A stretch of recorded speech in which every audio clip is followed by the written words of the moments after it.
welcome to Getaway Day. My name is Gautam, his name is Mason, and we are recording here on July 27th. And how are you doing today, Mason? I'm tired, man. Tired. I don't know why. Tired. It's just been so hot and the weather's just been miserable. So And you've been manning the phones, right? Nonstop text messages and calls with the other GMs around the league. it's true.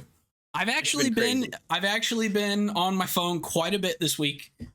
Just trying to get an idea what's going on. That's not a lie. Has it been directly with GMs? No. Who's to say, hey, don't say that you didn't. Just Directors of don't. scouting? Yes. Yes. Yes. Busy guy. So I got some ins in the industry. yeah. More to come on that. Oh Uh yeah. More to come on that. so yeah, so here we are, 4 days out until the trade deadline. We've had a few trades, which we'll get into as we go along. And then we're going to talk about some other really key injuries that have happened in the last week or so and those impacts. And then there was also one awesome game this past Friday night by a young rookie that we'll also talk about. Yes. Now, I would like to, I probably should have mentioned this before we hit record. I would like to insert just one thing here at the beginning. We would be remiss to not mention that about 3 hours ago, five new members were enshrined into the Baseball Hall of Fame in Cooperstown, New York. So we have Dick Allen and Dave Parker, who both posthumously have been inducted into the Hall of Fame. Dave Parker was around to hear his or to get the phone call, but unfortunately was passed away about 3 weeks ago, I think. Yeah, in the last month. So he was not able to give his speech, but we did get to hear from his son. We got to hear from Dick Allen's wife. We got to hear from Billy Wagner, CC Sabathia, and the all-time baseball hits leader, who was never banned from the game of baseball, Ichiro Suzuki. This is a really, really good Hall of Fame class.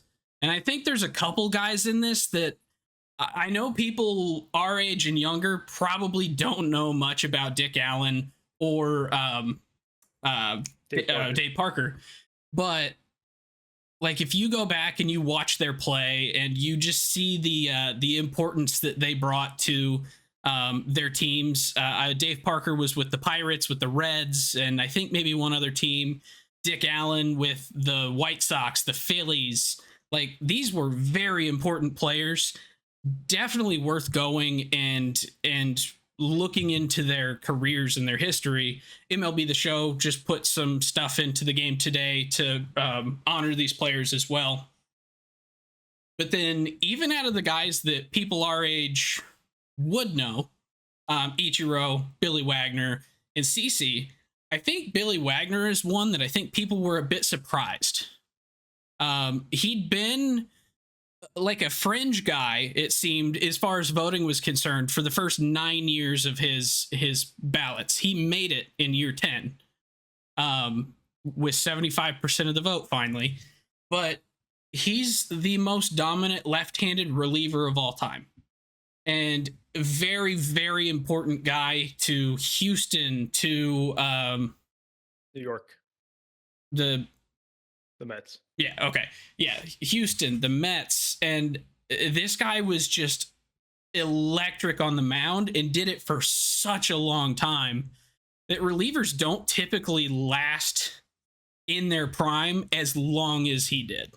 So yeah, I think my favorite stat about Billy Wagner is that he has a lower batting average against than Mariano Rivera, who's regarded pretty much unanimously as the greatest reliever of all time. And the only unanimous Hall of Famer ever.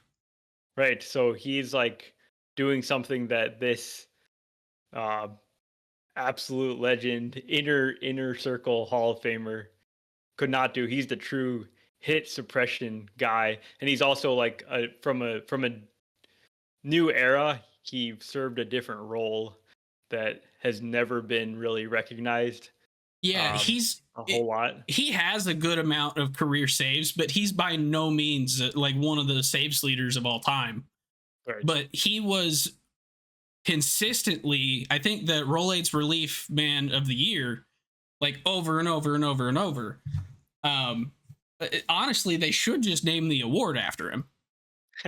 Yeah. But no, but so I just wanted to. It would be weird for us to not mention the Hall of Fame at all. But also, I think besides Ichiro, there's some people debate if CC is like as surefire of a Hall of Famer, which I think he is. I think he's very rightfully in with his second half 2008 with Milwaukee. Him being one of the four lefties with 3,000 career strikeouts. He amassed such a great career, but I think a lot of people think this is a weak Hall of Fame class. And I just want to be on record as saying that if you think this is a weak Hall of Fame class, you simply do not know ball.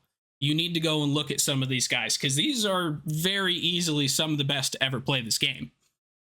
Yeah. No, I am ashamed that I didn't know as much about like Dave Parker, but I've had now the opportunity to learn a lot. And this guy was like just a stud. And CC actually talked about him in his speech today, saying that he grew up like watching Dave Parker play, and that's the reason, like part of the reason why he kind of got into baseball. And he was like a legend of the time, and And just he was a sort of, hothead too. yeah, Like yeah, he's one of those guys that you knew him whether he was on your team or not because he yeah. was either hitting tanks. This guy's named the Cobra, by the way. Amazing nickname. Yeah. He's either hitting tanks or he's probably in a brawl against you and beating the crap out of you. And he was not afraid to like kind of boast, kind of say how good he was to other Yeah. people. That was the fun part. Yeah. So he's it would have been really cool to get to see him give a speech today. I admittedly I didn't watch the speeches today. I'm gonna go back and watch them later, but I'm curious to see what his son said. Yeah, no, it was really good. And his son actually incorporated some of, um, Dave Parker's words in the speech because he I had been assume he working on was. the speech Yeah. until basically he passed away. And yeah, I think it was really well done. So yeah, Good go deal. check that out. Okay, so we're gonna get into our other topics today. The first one is the Houston Astros. And the Houston Astros, wow, like I'm impressed by everything they've done this year, but they got dealt yet another blow in Isaac Paredes' hamstring, which is seriously injured. He may be out for the season. We don't really know, but it's clearly not like a short term injury. And Isaac Paredes has been really, really good. He leads the team in home runs. He's got 19. He's been exactly the guy that they thought they were trading for. He's able to take advantage of the Crawford boxes. That's kind of his game. Um, and he's helped keep them afloat when they haven't had Jeremy Pena, Jordan Alvarez, and then a whole host of injuries to their pitching. Yet the Astros just keep on chugging along and they still lead their division. They're clearly a very, very good team, even with all these injuries. It's just kind of impressive, I guess. So I'll let you go any way you want to go with this topic. Yeah, so I think if you were to tell me at the beginning of the year that the Astros were going to go through all these different injuries and blows to their team after trading away Kyle Tucker, um, having Christian Walker not pan out, which honestly, that's maybe the biggest shocker to me is because I thought he was a lock to actually continue to produce. Mm-hmm. And could not have been more wrong. I kind of think that they have like there must be nails underneath where the first basemen stand in Houston because they cannot get a first baseman to come in and then be productive, and they're getting guys who are very good. Yeah. But yeah, with Isak Paredes going down, he is by WAR this year their second best player, and by WRC Plus their second best hitter, behind only Jeremy Pena in both of those categories. Pena has been incredible. Not the biggest power guy, but he's at 11 home runs, 15 steals, but he's got that 322 average. He's one of the fastest guys in the league, and he plays incredible defense at shortstop. So Pena, superstar. Boom. Got him at short. Now you have all these other names that are massive, like massive names in Jose Altuve, Yordan Alvarez, and they just cannot stay on the field. Or if you're Jose Altuve, you're just fine. You're just old and starting to show old while still being very good. Yep. But old Altuve and Jeremy Pena are not enough to necessarily keep this team going. Yet somehow they are 60 and 46. Yeah. 4 days before the trade deadline. I cannot figure it out. And by the way, Pena is injured right now. He still really? has not returned from his injury. Yeah. Oh, good Lord. He's missed about a month now. Oh. So, yeah. Well, shows you how much I watch the Astros. Yeah. So I just wanted to like tell you some of the names that were in today's Houston lineup. They have Taylor Trammell leading off. Altuve, interesting. Victor Caratini's been playing a ton because they essentially needed to play him either at first base, catcher, or DH. Christian Walker, John Singleton is back. Rookie Cam Smith, Cooper Hummel, Mauricio Dubon has been playing in the infield, and then Zach Short. Zach Short's on the Astros now? He is now. Huh. Okay. Yeah. So it's a kind of a ragtag bunch of guys, and somehow they're getting it done. I can't like point to any particular guy other than Paredes, and that's why it feels like such a massive blow to lose this guy, because he's like the guy. Yeah, I mean, Cam Smith has shown stretches this year of being exactly who the Cubs thought they were getting in the first round last year, and then who they assumed they were giving up to get Kyle Tucker. But he's also 22. He's going through a couple ups and downs throughout the season. Like, it's going to take him time to get into that full, just comfortable, yada, yada. So, yeah, like, you can't even look at Cam Smith and go, okay, we got two guys in the lineup right now. It's legitimately, this is Jose Altuve and guests. Yeah. Is kind of what this is right now. Dubon has been very solid since coming to Houston. But Dubon is also not typically a everyday starter type of guy. He's more of a utility spark plug dude. Man. Yeah. Yeah, you put him in when somebody's hurt, but you don't really want him to play every day. Yeah. And so like they have a lot of guys who are very, very useful on a ball club, but very seldom do 9 kind of I don't want to say fringe starters, but that's kind of what it is. Yeah. Like 9 fringe starters very seldom can mesh and be a solid ball club. Which, if you're Houston and you're in this position, beside the fact that they have lost the last 4 games, you are incredibly happy with where you're at right now, assuming that some of these injured guys are going to be able to come back. Yeah. And I wanted to switch the conversation over to the pitching side because they've got their share of injuries there too. You've got Hunter Brown and you've got Framber Valdez. Those guys are studs. They've been doing their thing all season long. But now look at the list of like injured guys. Looking at Brandon Walter is now on the injured list. Ronel Blanco's out for the season. Hayden Wesneski's out for the season. Spencer Arrighetti has not pitched this season. He might be coming back soon.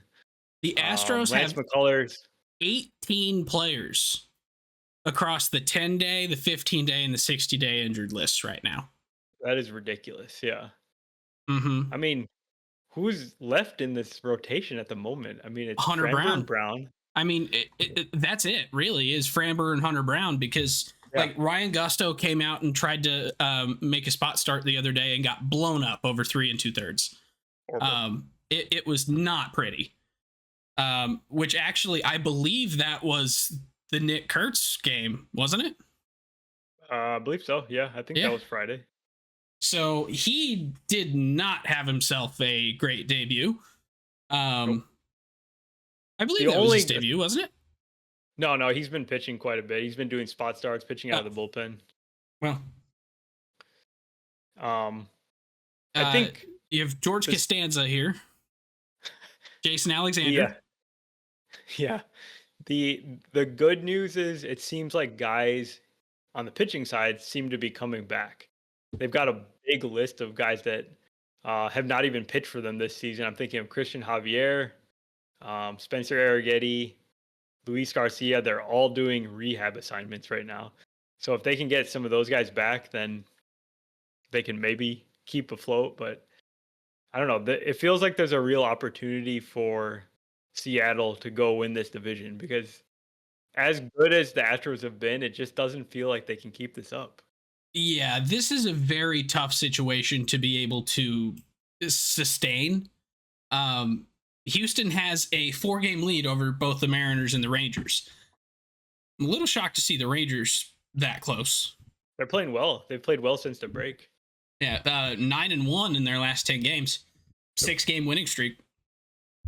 But yeah, like Seattle and Texas can very much make a run and claim this division if the injury bug continues to emaciate this Houston lineup and pitching staff, because the trade deadline is 4 days away.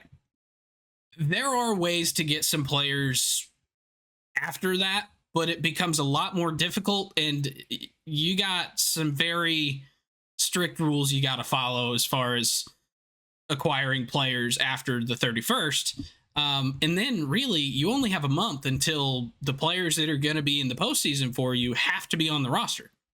Yeah, they at least got to be in the organization. Yes, yeah, in the organization.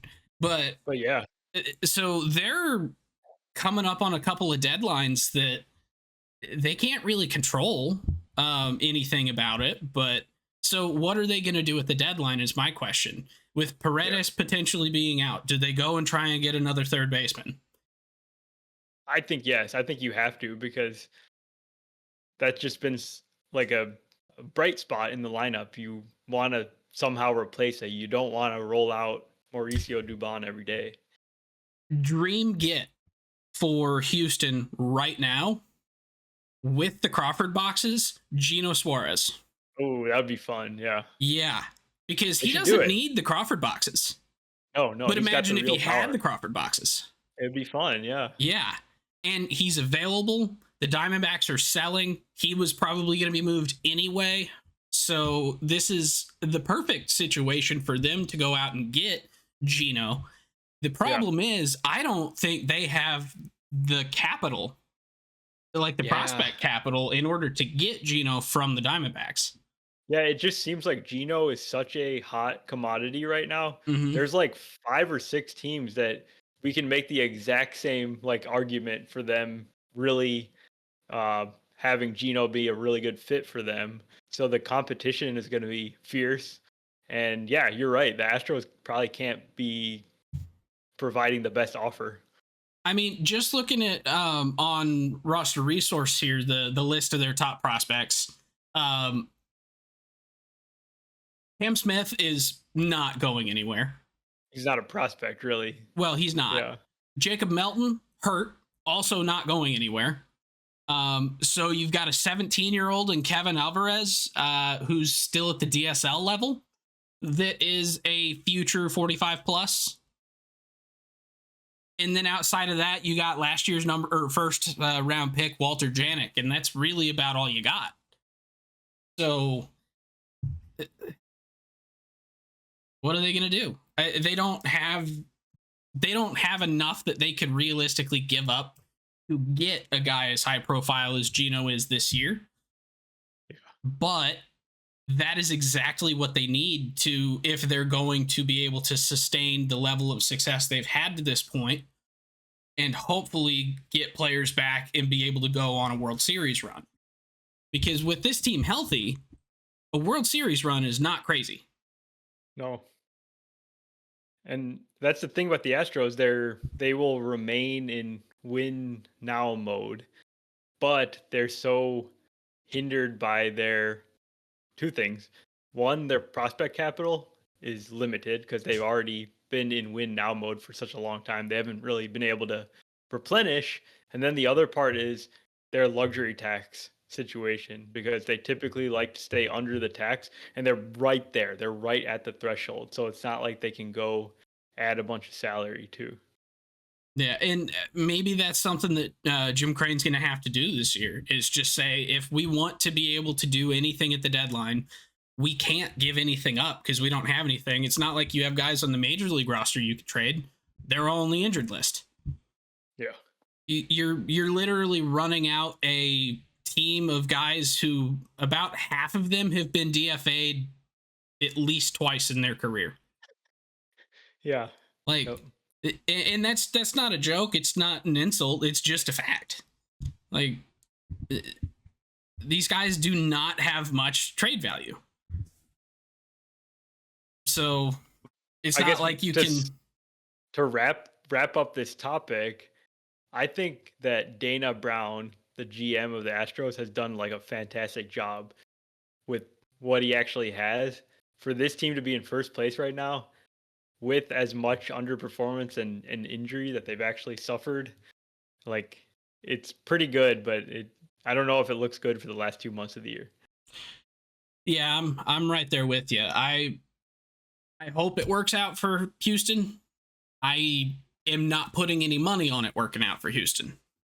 I hope it doesn't work out for Houston. I hope it works out for Seattle, selfishly. Well, I don't really care so much about these. Like, I would love for it to work out for Seattle.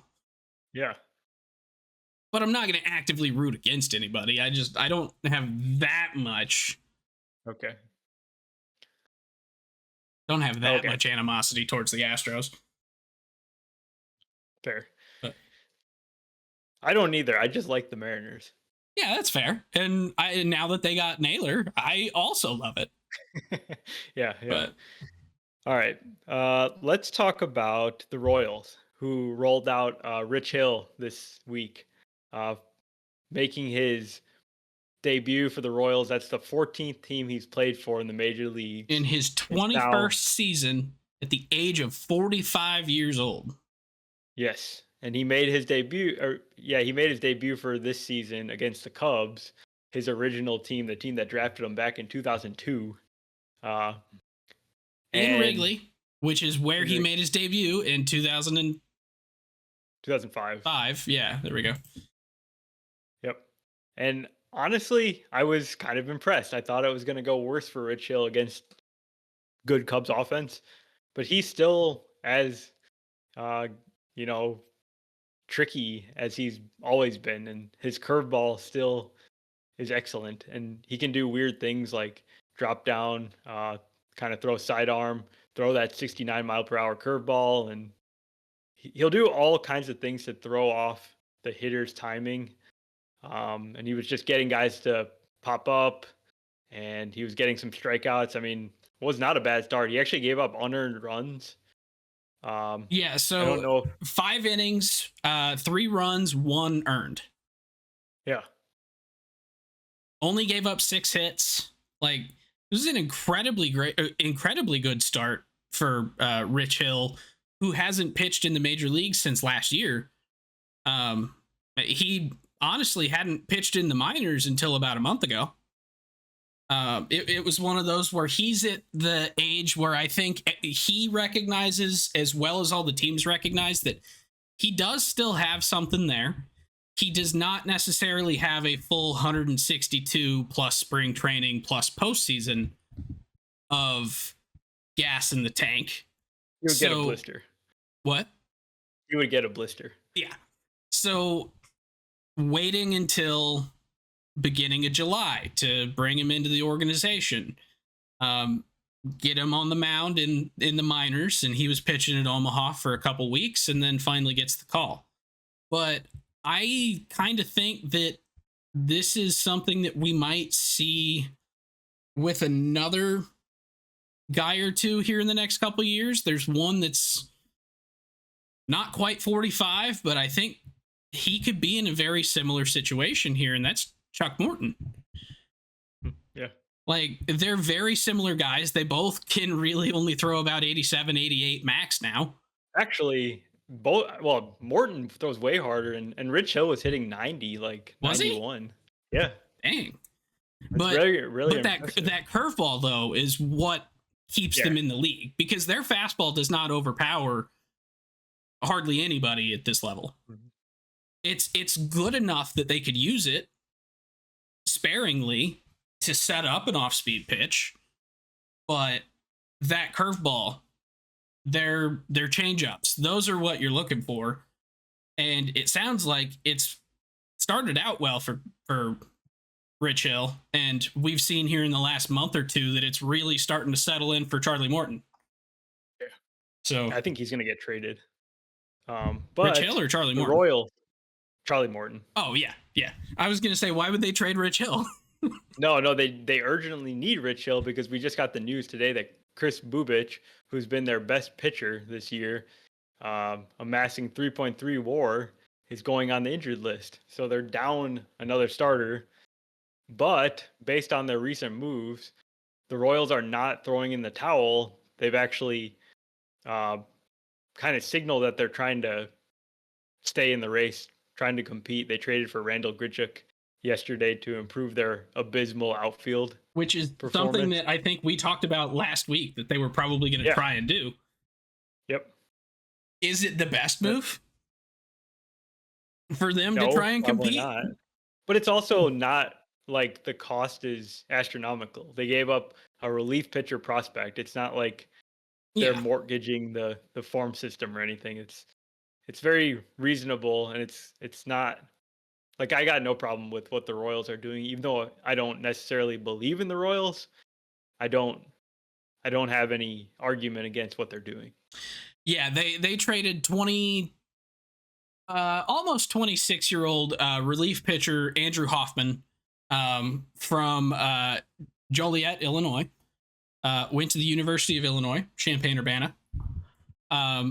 So they traded him, and he has played 3 games, I believe, in the big leagues for Kansas City, about 4 2/3 innings. So they're not giving up a major piece of their club. They're not giving up a massive prospect, and they're not getting a world burner here in Randall Grichuk. In fact, Grichuk this year has been kind of less than stellar. Through 175 ABs, he's batting .240 with 7 home runs and a minus 0.4 R WAR. So his 99 OPS plus just kind of has him as average. But which if you is look a lot better than what they've been rolling out. Well, that's what I was going to say. It's better than what they've been rolling out. And so platooning him will probably help him a bit here. And we did not even mention that rookie Jack Caglione is now on the IL with his own injury. So they have actually another hole in the outfield, and Grichuk kind of fills that. Yeah, Cags, I think, pulled his hamstring. Yep. So. Yeah. I mean, where are the Royals? They're like, what, 3 or 4 games? They're in third. Right, they're 4 games back of the wild card. Third place in the division. Half a game behind Cleveland. I find it kind of funny that Randall Grichuk is essentially going to a very similar position in the standings. Like, his Diamondbacks team was, what, 4 or 5 games out, and now he's going to a team 4 games out. So. Yeah, Diamondbacks now are 6 out, but they've lost the last 2. So, and the Padres have won their last 2. So that kind of offsets that. So yeah, 2 days ago, 4 games back. Yeah. Okay. So the other move that Arizona made, we'll hit on that, and then we'll come back to the Yankees.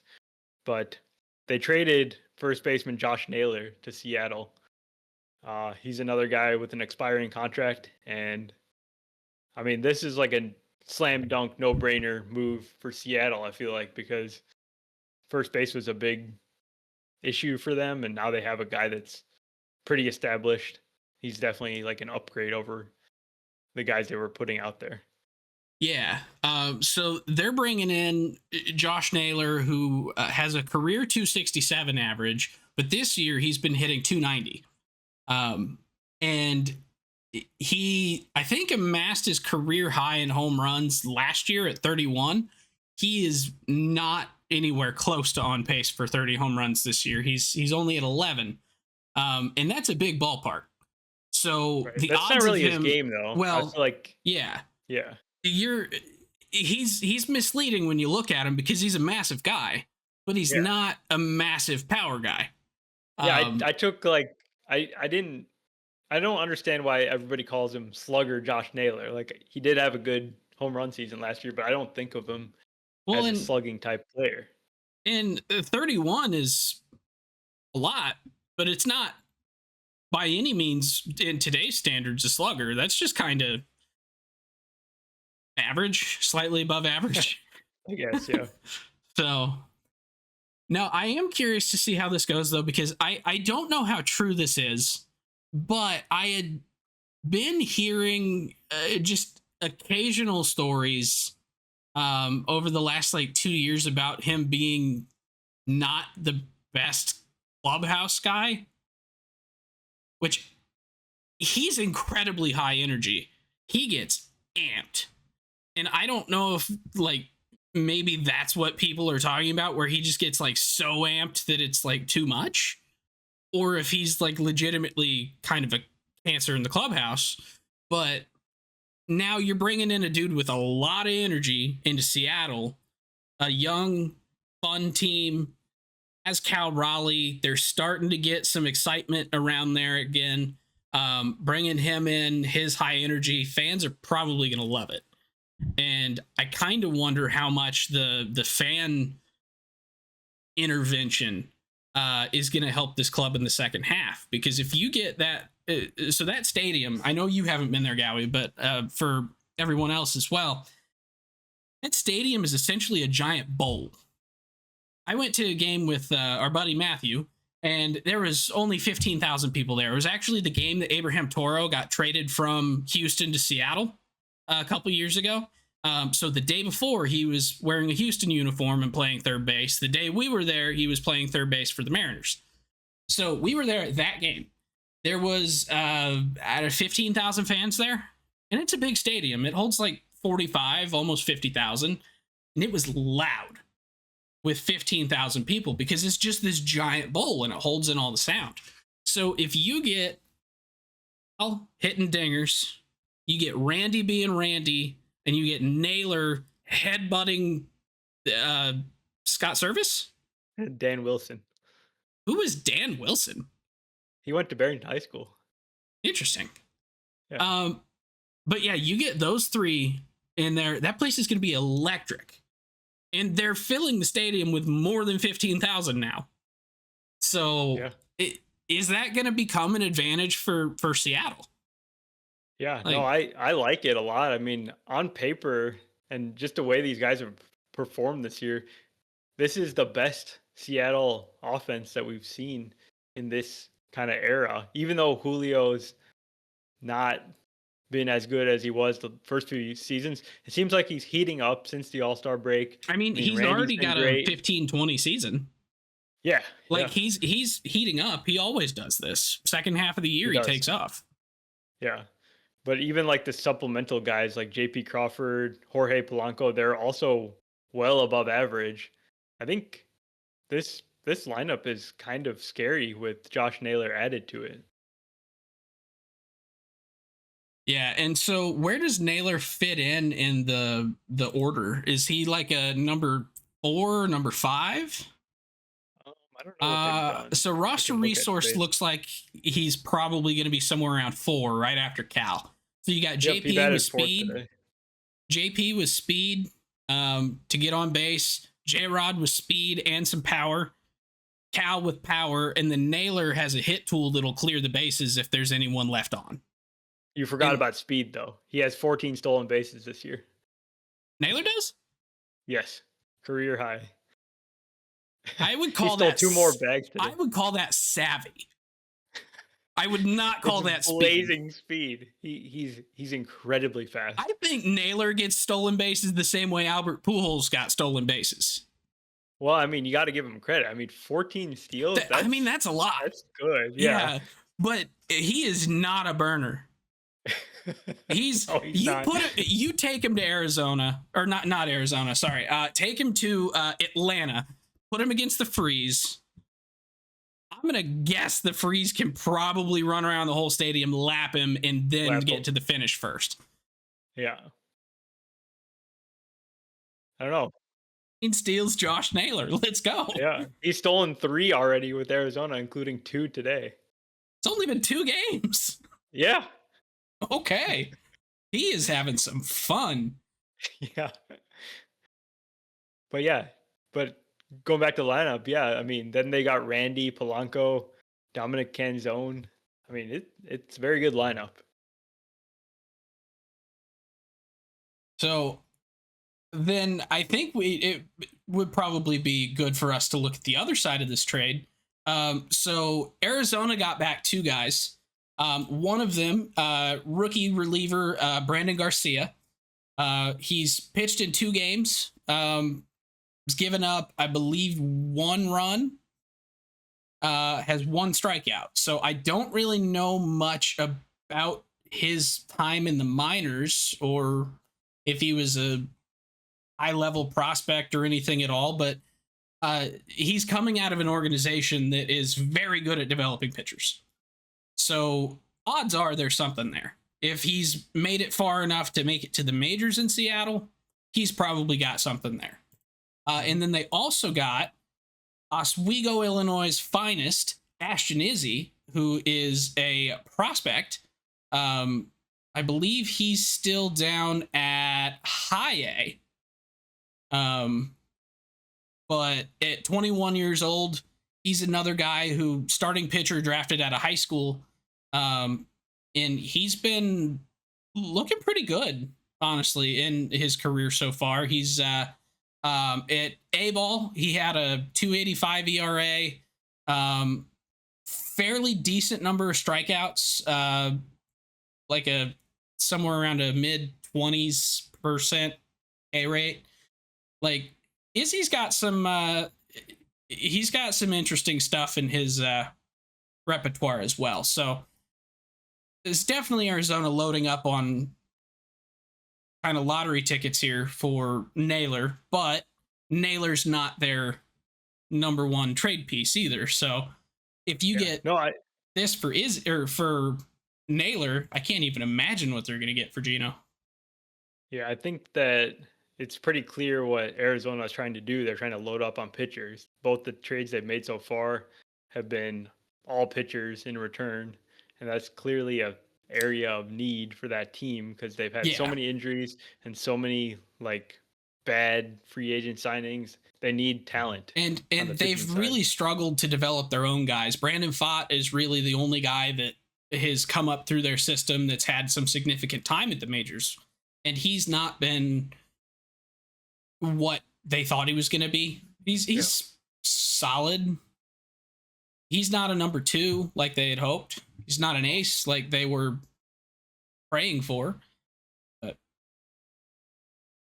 yeah, and basically it seems like Arizona's going to go all the way, right? They're going to trade Zach Gallen. They're going to trade Merrill Kelly. Yeah, I would assume so, yeah. Eugenio Suarez. I mean, why not just empty all these guys out and try to see what you can get back? Empty the coffers, reload the org. These are all guys on expiring contracts. So if you're not certain that you're going to make it this year, yeah, absolutely. Get as much as you can back. Because they're the one team that actually has like multiple guys they can trade away in this market. They've got the advantage because people want their guys. Yeah. So I wouldn't be surprised to see them accumulate probably 3 or 4 top 100 prospects. Well, I don't. It depends what they want, though, right? Because It does. presumably, Arizona wants to compete again next year. So maybe they're looking for like guys that are blocked at positions, um, basically major league ready talent that just doesn't have a shot at in the place that they are now. Thomas DeGacy. Maybe, yeah. Although to get I don't him, know why. they'd have to give up a controllable piece because the Cardinals aren't going to trade Yeah, for a rental. But no, because they've got all rentals to trade. but that would be a really good move for them. There's plenty of good moves out there to be made. Well, yeah, this one doesn't like this is not a trade deadline thing. This is just me thinking for the offseason. I'll come up with something. I think this would be fun. Yeah. Then one other team that we'll talk about today is the Yankees, who made a move themselves. But the bigger news is that Aaron Judge is on the IL now with a flexor strain. Mm-hmm. And luckily, he has no UCL damage. So he's probably not getting Tommy John at the moment. But he seemed to injure himself earlier in the week. He kind of had a couple days off. He came back to the lineup for one day on Friday, and then he was on the. He basically had some imaging done, and they found this strain, and he's going to go on the IL. So I mean, the Yankees. I mean, yeah, like Paredes was a big blow for the Houston, but Aaron Judge is like the MVP. So any team that would lose him, Yankees included, are just kind of in scramble mode, and they've got to manage while he's out.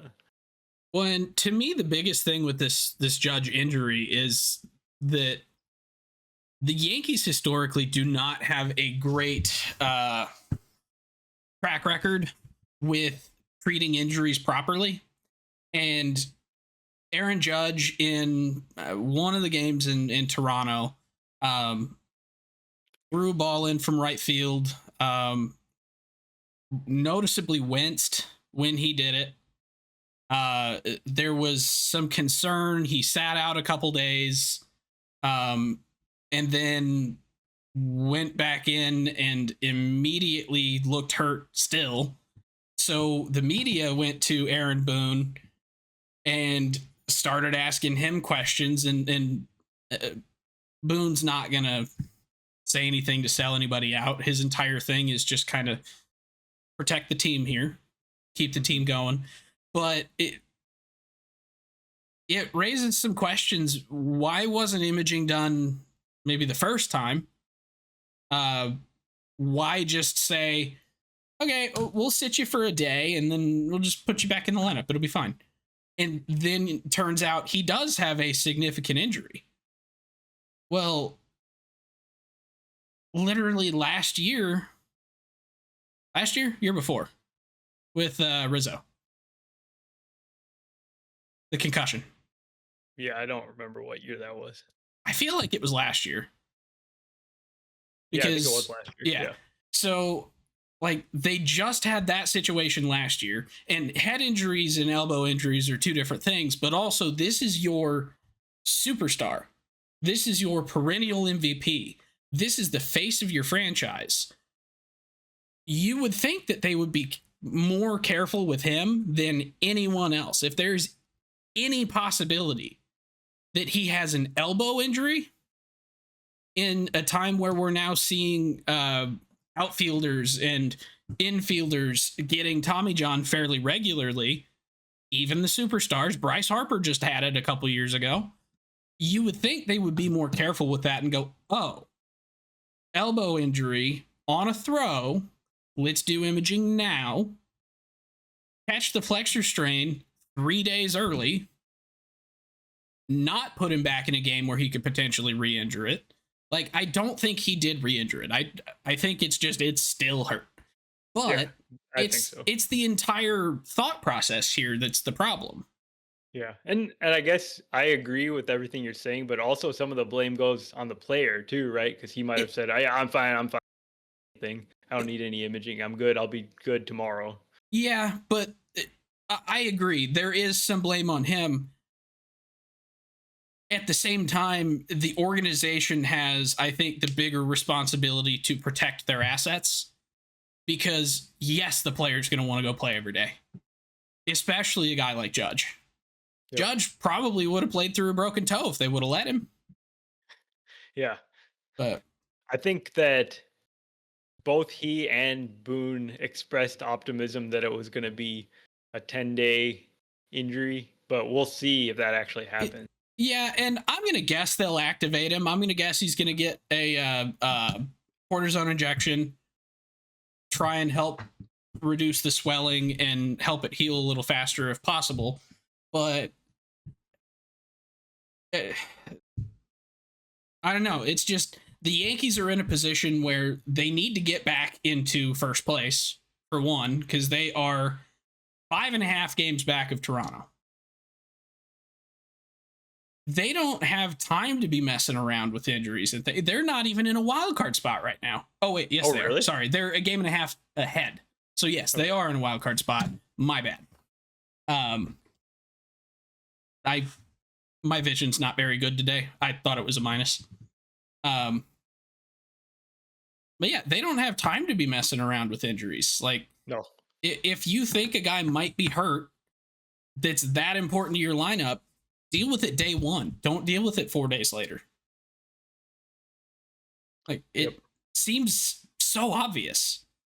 Yeah, and I was just thinking the Yankees have recent history with like elbow injuries for position players. Jason Dominguez missed like half a season with a torn UCL.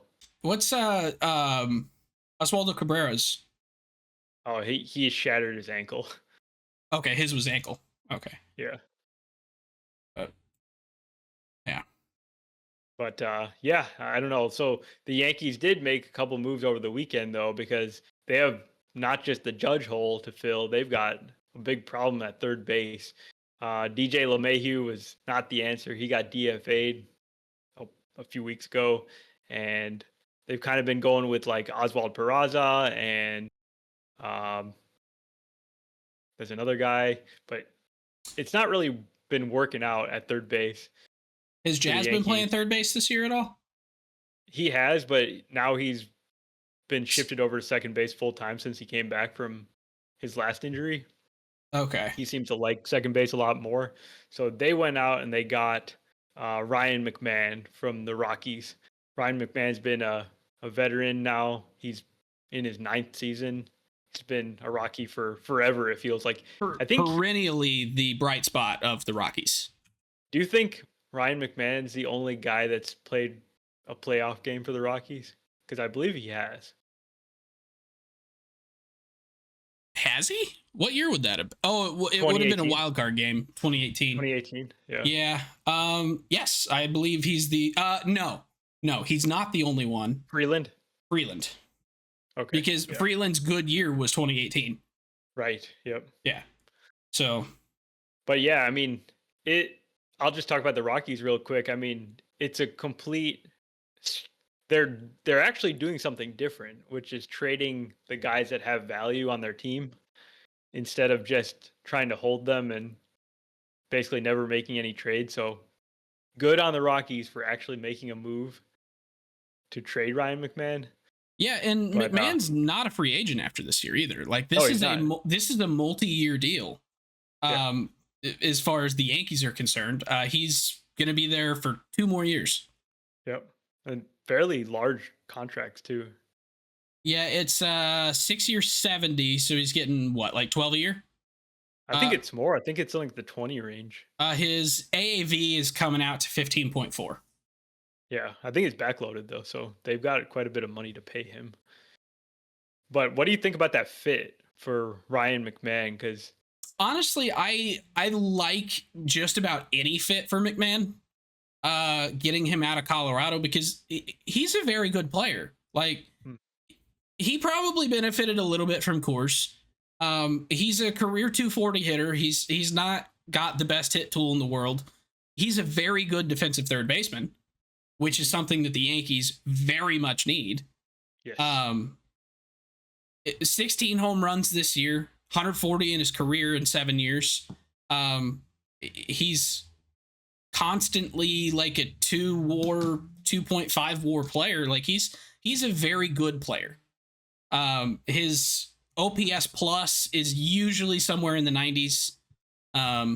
So he's not a superstar that you're trading for, but he's a very, very solid 30-year-old third baseman that I think you have no problem giving him the reins of defense at third base for the next 2 or 3 years. This is probably the most comfortable I've ever been with the Yankees third baseman in the last 6, 7, 8 years. So I guess, yeah. Really, since A-Rod left or retired, have they had like a solid third baseman? That is a really hard question to answer right Mike now. Ford? He's not a third baseman. Come on. Whatever. But the other thing with McMahon is McMahon plays first, second, and third. And he plays all of them well. So depending on the situation, if they really need somebody at first base, you can move McMahon over there. And they made another move this weekend, trading for Ahmed Rosario, another infielder, plays third base, pretty good at defense. So, like, you've got some pieces you could play with now. The Yankees have been abysmal on defense this year. So, these are two massively needed upgrades on the defensive side. Neither one of them's a earth mover on the offensive side of the ball, but they're also not a massive black hole in the lineup. Yeah, I think Ryan McMahon, a couple things. I agree he's going to benefit just from leaving the environment of Colorado. Just somebody new in his ear saying, hey, have you thought about this? Maybe you haven't noticed this thing that you do, something like that. Like he'll get some new voices after he's been just kind of in the Colorado environment, and then also the intensity aspect of it. Like he's been playing for the Rockies this season where they're one of the worst teams we've ever seen, and now he's like being launched into this playoff race, the most like meaningful games he's ever played. I feel like it can only help really. It's just going to be awesome for him, and he hits the ball ridiculously hard. I think with some little bit of coaching, this guy could be way better than he's actually been as an offensive player. Well, and I will say, I kind of forgot because he throws right-handed. He bats left-handed, so he gets that short porch. Yeah. So he'll actually probably work out pretty well in New York. He's like top 10 in the major leagues in average exit velocity, which was surprising to me. But I mean, this guy is an elite. Like he's got elite raw power, but he just, it hasn't resulted in a lot of home runs, even though he plays at Coors. It's kind of weird. Yeah, but we all know our thoughts on the development system in Colorado as well. So likely he doesn't have anyone there who knows what they're talking about to be able to help him unlock a little bit more with the bat. So could be, yeah. What happens if we see him go on like a 2023 Matt Carpenter streak? Yeah. I mean, we've seen so many guys that 22 the Yankees acquire, and they've done really well with the Yankees. Like I'm thinking of Jazz last year. It's a very similar situation where he gets moved from a really bad environment to a really hitter friendly one, and then he starts playing a lot better. Mm-hmm. So I guess I could see that happening with McMahon. So I love the move for the Yankees. Yeah, same. Okay, last topic today. This one's not really trade deadline related because it's about the A's. The A's have this awesome rookie by the name of Nick Kurtz. And Kurtz, Nick. Please, just help me out. Kurtz, Nick. I was being very careful with my pronunciation. Yeah, a lot of people are not all that careful with it. But wow, what a game this guy had on Friday. So he went 6 for 6 and he hit 4 home runs and he had 8 RBI. So he tied Sean Green's total bases with 19. He's the 20th player all time to hit 4 home runs in a game. He's the first rookie to ever do that. I mean, truly one of the greatest offensive games in baseball history just happened He's on the Friday. first player in history to have a game with 6 hits and a game with 5 extra base hits and a 4 homer game and an 8 RBIs, right? Yep. 8 RBI game all in the same career. He did it in one night. So maybe Nick Kurtz has just peaked. It's just all downhill from here. I mean, either that or he's the greatest player of all time. Did you happen to see the other hits though? Do you know he almost hit a 5th home run early? Yeah, the double was like off the top of the wall, wasn't it? It was into like the deep part of like left center field of Dakin Park, and like wow, like it could have been a 5 homer game. It was that close. So Nick Kurtz was the first round pick, 4th overall by the Athletics last year. He was one of those guys that was seen as being like a college bat that was ready for the majors. Yeah. He came up pretty early this year. The 23rd of April was his first game. And he started out that first week was kind of rough. And then he started to put together a couple games that were really good, mixed with a few stretches of just pretty bad games, 0 for 3s with a couple strikeouts, yada, yada, yada. Well, in the last 2 months, pretty much every game, with the exception of about 6, he's had a WRC plus over 100 for those individual games. He's got his season WRC plus up to 184. And in that game the other day, do you have his game log pulled up? I hope not. No, but you sent it to me earlier. Oh, did I? Yeah. Yeah. So he had a single game WRC plus of 1,071. That is 971% better than the average game. With all those stats factored in, that is arguably the greatest single game performance ever. Now, his last home run was against a position player.